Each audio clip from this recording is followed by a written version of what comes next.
What is up, everyone? I'm here to show you how to make this vegan, gluten-free falafel recipe that is just full of flavor that you will become obsessed with, and it will become your family favorite also. Let's get started.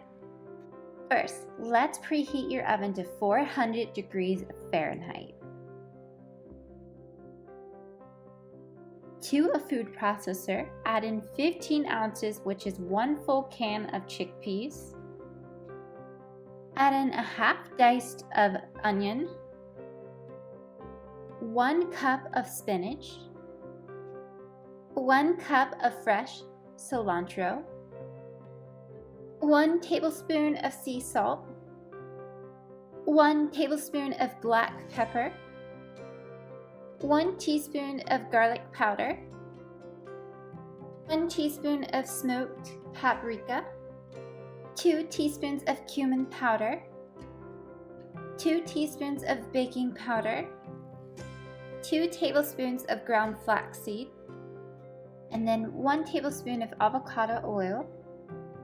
And now secure your lid tightly on your food processor or blender and start blending it on high until it is super dissolved together and well mixed together, and it will become a wet texture.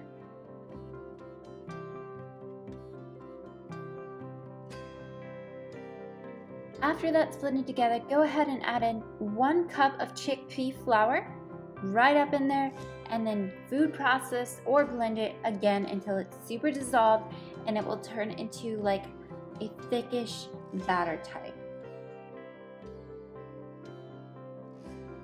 This is the texture you're going for. It should stick right to your spoon and not fall off of it.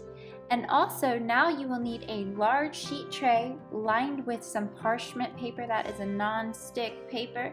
Go ahead and get some oil on there and lather it up with a paper towel or use your hand and coat the whole entire top up. Now go ahead and start scooping your falafel batter up and place it on that sheet tray, and it should be about 3 tablespoons worth each. I am using an ice cream scooper because it makes it even, so use something that makes it look the same amount each time, and space them apart and put them right on there, and they're delicious looking already.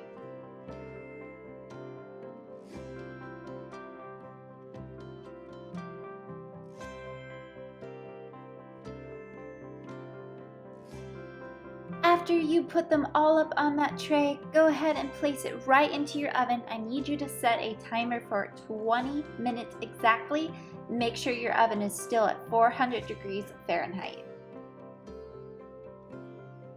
After the 20 minutes are up, go ahead and pull them right out of the oven and just let them cool down. After that's cooled down, go ahead and plate it up. Look at that. Take a smell because it smells delicious.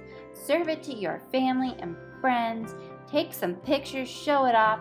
Tag Meet the Presleys on Facebook or Instagram, and I would love to shout out whatever you made in our vlog because these are delicious and you will be obsessed and you will love it. Also, if you want to put them into the freezer, this is some advice. You can freeze it and cook them to order each time so they don't go bad and you can enjoy them longer. If you have any questions, you can reach us on the Facebook fan page or my Instagram, and I'll be so glad to answer any questions you may have.